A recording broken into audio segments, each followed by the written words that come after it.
You asked. We're answering. Relationships and dating and marriage with chronic illness is incredible and hard. And we're talking about all of it. You sent in questions and we're gonna answer as many as we can right now. Let's talk.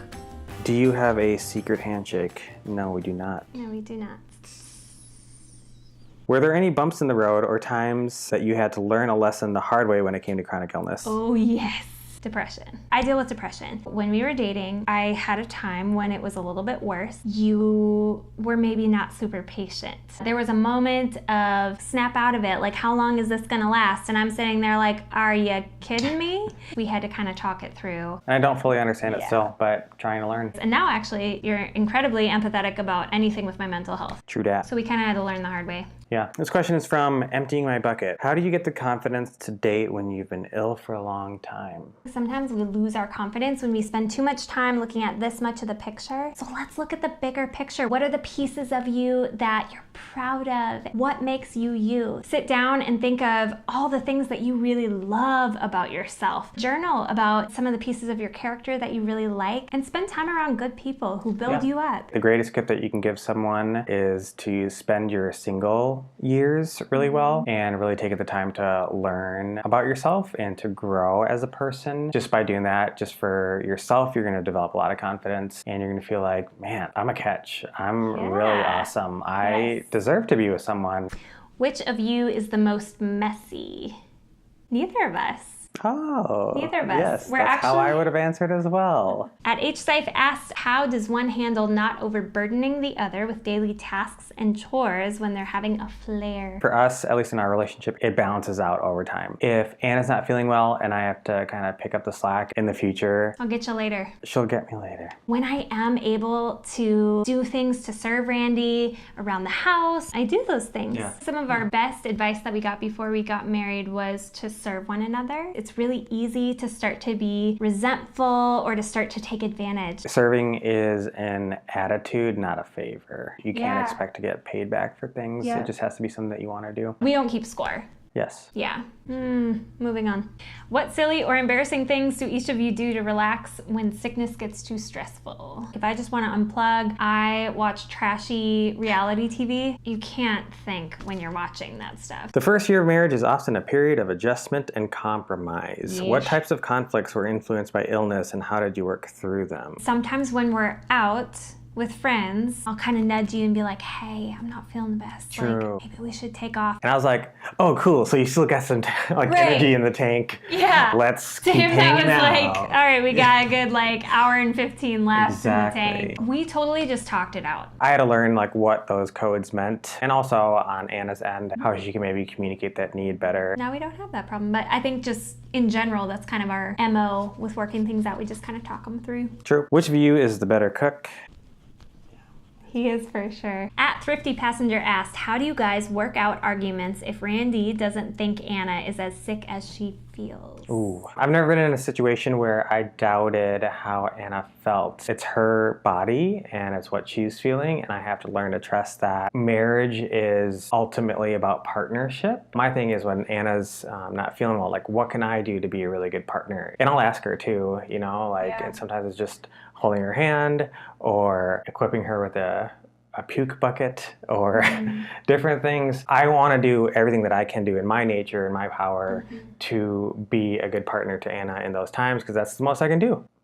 Yes. Nailed it. What has surprised you most about marriage? Oh. I can answer that. Okay. For me, the most surprising thing is how normal it feels. Haven't we always been married? I think I've been surprised by just how fun it is. You come home, it's your best friend. You wake up in the morning, it's your best friend. That's me. That's you. I don't know. Here I am. I'm always here. Here I am. Can't get rid of you. Highly recommend. Cool. 5 out of 5 would recommend. This question is from Christina B. Johnson. How do you handle having gross symptoms? Throwing up, stomach problems around a spouse? Great question. Okay, we handle it with a sense of humor. Gross symptoms are super gross until it's my wife, and then I'm like, that's my wife. Once it's someone you really care about and love, it just becomes something you do. It just becomes instinct and you don't really think twice about it. He has funny, gross things too because he's a boy. So we kind of just laugh about each other's stuff, and you gotta roll with it. Gotta roll with it, and I like that we is. kept that question very vague.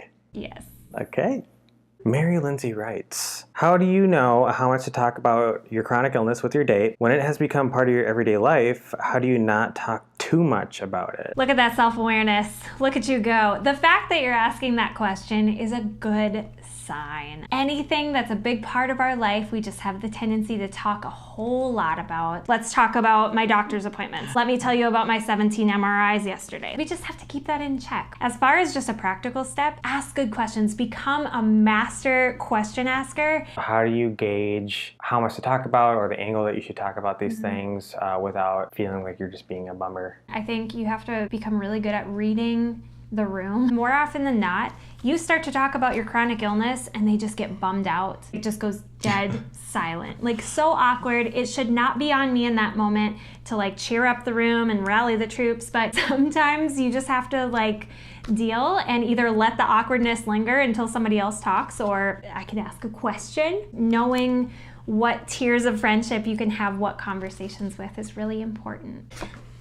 Where do you live? Thank you for asking. We live in Minnesota. This question is from Jenna Goodman. How do you tell/explain to your significant other that some of your chronic illnesses may cause infertility? It's a very real question. That is. Fertility is a very personal thing, especially for us women. Don't sneak attack them. Give them a little notice and say, hey, I want to talk to you about something that's really important and it's kind of serious. Can we make that happen? So they come in with maybe a little bit better of an expectation and they're going to be able to meet your needs while you're talking about something really heavy. Totally. At Megan's Whole Journey asked, how do you handle questions about when babies will come after being told by your doctors about it being dangerous for you to get pregnant? The decision of whether or not to have kids is a big one, whether you're healthy or whether you're sick. But if you are sick, it just makes it a lot more complex, and a lot of people don't realize that. Let's not expect people to totally understand something that is even really complex to us. Give them the benefit of the doubt. The way I see it, there are two basic answers you can have. The first is to do what you're probably already doing, which is to kind of skirt around it. Oh, you never know. Well,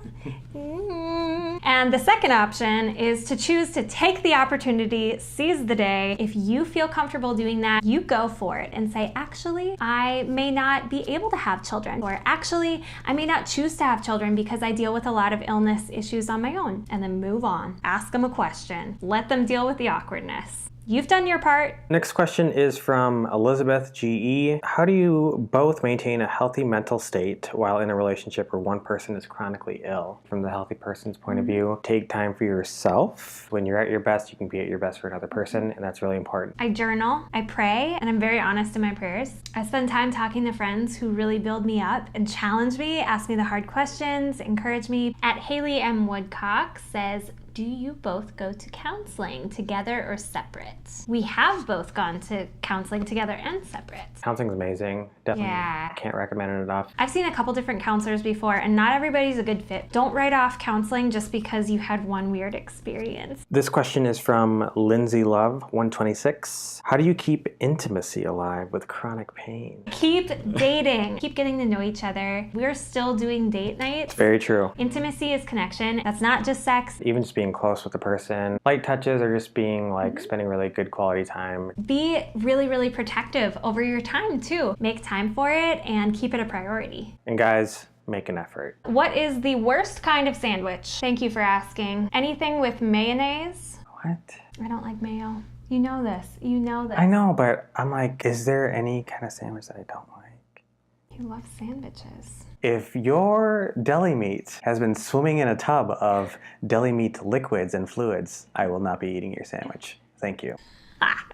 How do you balance the roles of caretaker and spouse? My first responsibility to Anna is as a husband. Caretaker is probably a close second. Yeah. There's times when I need to be a caretaker, but I'm always on the clock being a husband. I would say not to let the duty or responsibility or intentionality of being a husband slip to the wayside. Oh. Yes. That's nice. Yes. Next. At 25 and counting, 30 and counting. Sex! When you are sick, it gets kind of pushed to the back burner. We need a spark. We've been married for 30 years and have a wonderful time when we do, but help. First of all, 30 years, we tip our hats to you. We could learn a lot from you. Okay, with chronic illness, spontaneity is really important because you can never count on You're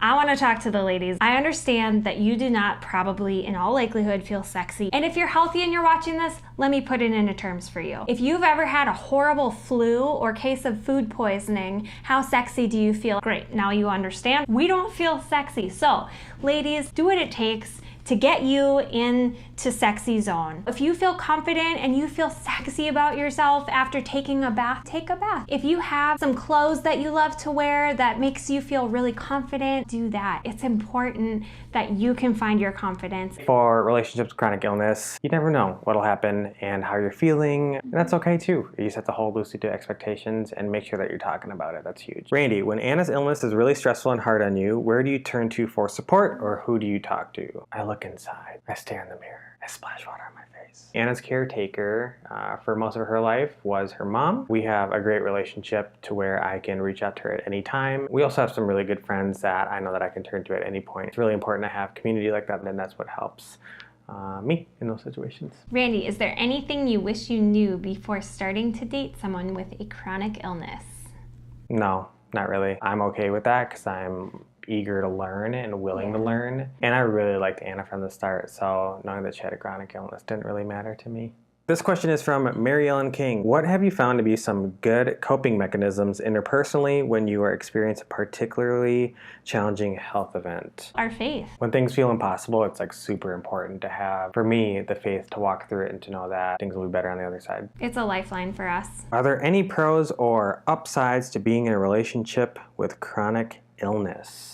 Yes. The love that you develop in a relationship like this is so much richer. It forces you to deal with really big issues and topics right out the gate. I've actually been a lot sicker since we got married. Yes, we've had to go through some really horrible things. Because we've gone through those things, we have such a strong bond and such a strong, beautiful relationship. It just ultimately gets your focus off of yourself, but also grows these really good virtues in you if you're willing. Things like patience and empathy and your sense of care and your selflessness. You got to figure out as a person what are the things in me that need to change to be better. But that's really sweet.